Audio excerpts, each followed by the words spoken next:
Prosseguimos a nossa emissão com o Magazine Ciência da autoria de Catarina Falcão. Ciência. Dos 50 graus centígrados no Canadá às chuvas diluviais na Europa que causaram mais de 200 mortos, os fenómenos extremos climáticos multiplicam-se por todo o globo, havendo, na maior parte, uma ligação direta às alterações climáticas causadas pelo homem. Ricardo Trigo é professor auxiliar do Departamento de Engenharia Geográfica, Geofísica e Energia da Faculdade de Ciências da Universidade de Lisboa e também coordenador do Grupo de Variabilidade e Extremos Climáticos do Laboratório Associado Instituto Dom Luís, em Lisboa. Reconhecido pela Reuters como um dos cientistas mais influentes no estudo das alterações climáticas, o académico português reconhece que só a modelização e o estudo podem trazer alguma previsibilidade aos fenómenos naturais que vamos enfrentar no futuro. O atual nível de ondas de calor nas últimas décadas, incluindo as ondas de calor que afetaram a França em 2019, seriam praticamente impossíveis de se atingir estes valores na ausência dos gases de efeito estufa. Isso é particularmente evidente para a onda de calor no Canadá, que bateu o anterior recorde não por meio grau ou por 1 grau, mas por praticamente 5 graus Celsius. E isso não é a forma usual com que as ondas de calor afetam os máximos históricos. Portanto, eu trabalho há quase 30 anos em extremos climáticos e estamos habituados a recordes que são batidos por meio grau, 1 grau, e em 2019 toda a Europa Ocidental Central sofreu 2 ondas de calor, uma no final de junho, outra no final de julho, e o recorde nacional de temperatura em França foi batido por quase 3 graus, passando aproximadamente 43 para 46 graus. Isso é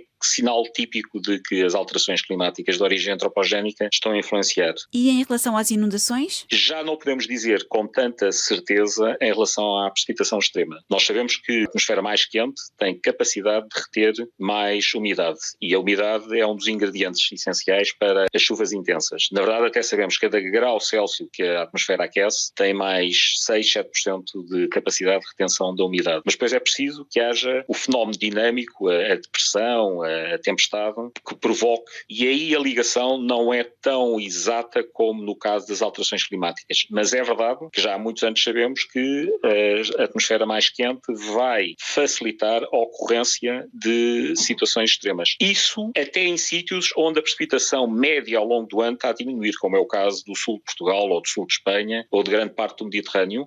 Apesar da precipitação estar a diminuir nas últimas décadas, a ocorrência de fenómenos extremos de precipitação tem vindo a aumentar. É possível antecipar este tipo de fenómenos? Aqui há vários tipos de antecipação. Há antecipação de previsão a curto prazo, de hoje para amanhã ou para 2 dias. Isso é previsão meteorológica e a resposta é sim. O Centro Europeu de Previsão preveu muitíssimo bem o que ia acontecer e houve aparentemente uma incapacidade de perceber o perigo que se aproximava aí, mas eu vi as previsões e são muitíssimo boas. Outra coisa é prever isto do ponto de vista climático, dizer quantas vezes é que vai ocorrer nos próximos 10 anos fenómenos como este, ok?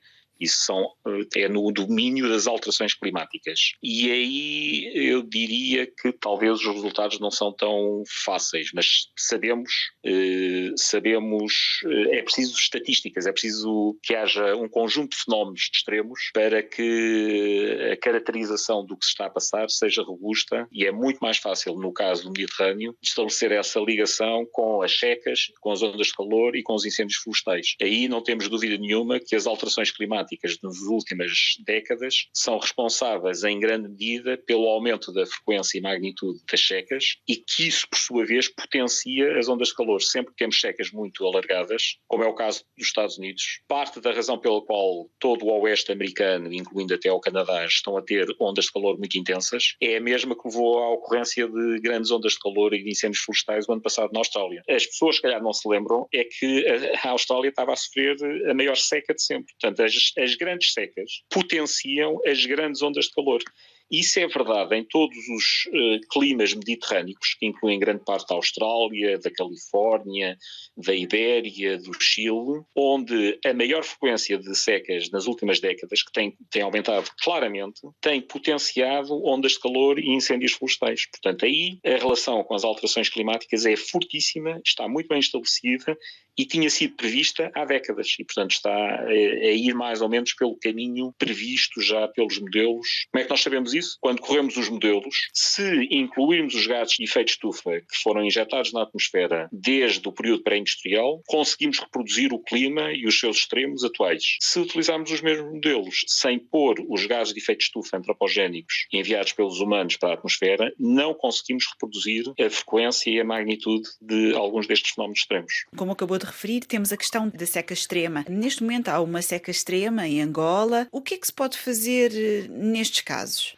Bem, à escala de um país como Angola há muito pouco a fazer, porque a água não se transporta, nem mais nem menos, de uma zona para outra. Se calhar a questão fundamental é perceber se o que está a acontecer em Angola e parte da África do Sul é parecido com o que está a acontecer na Austrália e em grande parte do Brasil. Toda a zona de São Paulo, Pantanal e tudo isso que teve em seca e com incêndios florestais no ano passado, está na maior seca de sempre atualmente. E o Chile está numa seca praticamente permanente há 10, 11 anos. E a questão que se põe é que essas latitudes são mais ou menos as mesmas, estão ali todas a 25 graus, incluem parte de Angola. Será que é o mesmo fenómeno que está a afetar todas? E a resposta é sim, em parte. Tem a ver com as alterações climáticas que estão a empurrar o cinturão de anticiclones e das perturbações e da corrente de jato, tudo mais para sul.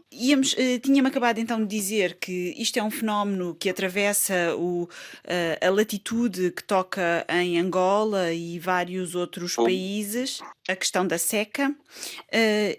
E o que eu lhe queria perguntar é, efetivamente, então, claro que um país sozinho não consegue fazer nada e muitas medidas e várias regiões do mundo estabelecem metas, mas será que essas metas chegam a tempo de solucionar este problema, especialmente da seca? O problema não pode ser resolvido localmente. Portanto, não há nada que se possa fazer localmente que vá resolver o problema global. O problema global implica mesmo que todos os países estejam de acordo para resolver o problema, ok? E isso é em si mesmo muito difícil. E a outra questão é que há uma enorme inércia climática, ou seja, nós agora estamos a sofrer, entre aspas, o mal que fizemos à atmosfera ao longo de décadas. E estas coisas no clima não se conseguem reverter de um ano para o outro. Nós podemos parar todos de andar de avião, de carro e de poluir, que as alterações climáticas continuam nos anos seguintes, continuam a aquecer, porque as moléculas de CO2 e de metano que enviamos para a atmosfera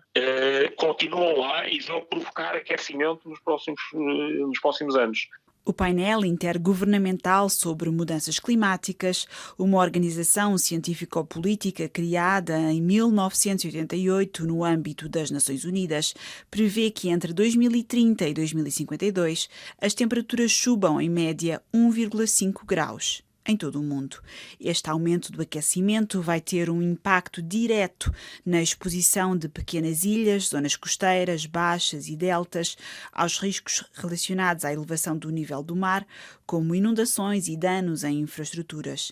Em terra, os impactos sobre a biodiversidade e os ecossistemas incluem a perda e extinção de espécies. Para os humanos, os riscos relacionados ao clima vão aumentar para a saúde, meios de subsistência, segurança alimentar, abastecimento de água e também o crescimento económico. Sem soluções rápidas e com consequências irreversíveis, podemos agora só tentar olhar para o futuro sem continuar a cometer os erros do passado.